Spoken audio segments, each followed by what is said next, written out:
se préoccuper de l'urgence du moment qui est les réformes. Et donc, le projet d'ordre du jour qui nous est soumis, je crois, est totalement en déphasage par rapport au moment que nous vivons.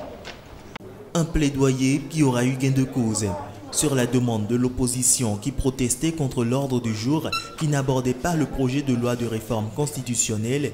Le président de l'Assemblée nationale togolaise a approuvé mardi la suspension de la séance parlementaire.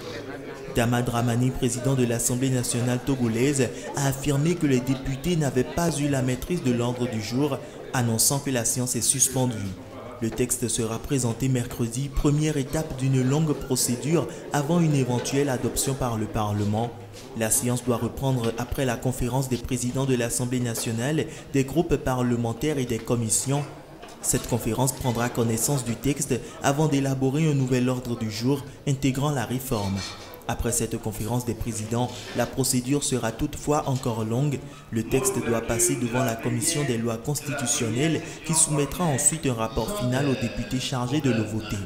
La plupart des partis d'opposition du pays réclament depuis plus de 10 ans des réformes constitutionnelles pour limiter à 2 le nombre de mandats présidentiels et un scrutin à 2 tours.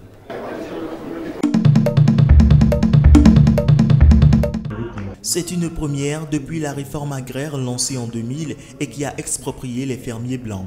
D'après le président Robert Mugabe, le Zimbabwe a produit suffisamment de nourriture pour nourrir sa population.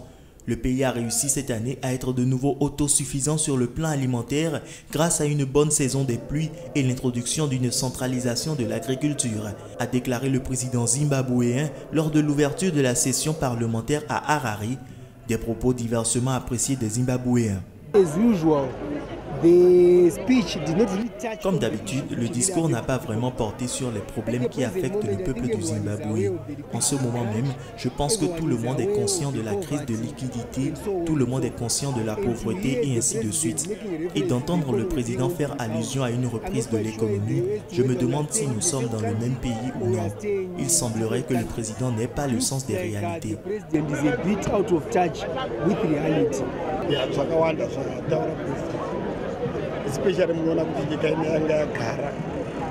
Le président a dit beaucoup de choses, surtout que le peuple manquait de nourriture. Grâce à la sage décision du président d'encourager l'agriculture centralisée, tout le monde est satisfait.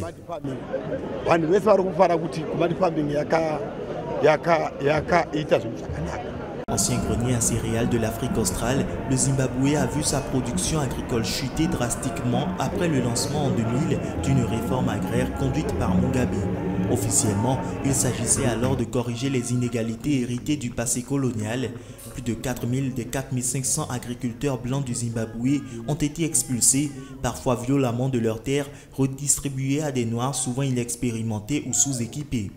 Cette réforme a plongé le pays dans une profonde crise économique dans laquelle il est toujours englué. La semaine dernière, la Confédération des détaillants du Zimbabwe a mis en garde contre le risque d'une pénurie de produits de base en raison de manque de liquidité.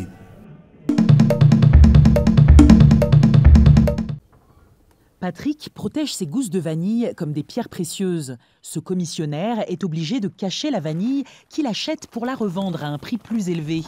Grâce à ce business juteux, il a pu faire construire cette villa.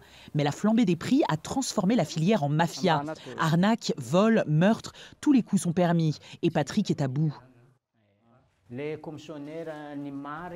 commissionnaires n'ont aucun scrupule. Je cherche à arrêter ce travail car c'est très dur. Tout le monde est malhonnête, qu'ils aient 20, 40 ou 60 ans. Tout le monde ment.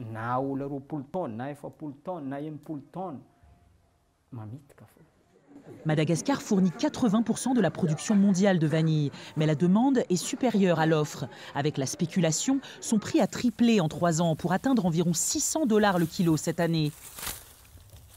Conséquence directe, la criminalité a explosé. Les cultivateurs sont obligés de dormir dans leurs plantations pour éviter les vols. On risque la mort en surveillant nos plantations la nuit. C'est pour ça que c'est très difficile de travailler dans la vanille actuellement. Autre conséquence négative pour cette filière très peu encadrée par l'État, la baisse de la qualité. Par peur des vols, les cultivateurs récoltent leur vanille trop tôt et certains producteurs, pressés par l'appât du gain, ne respectent plus le savoir-faire traditionnel très complexe. Il y en a qui sont dans la filière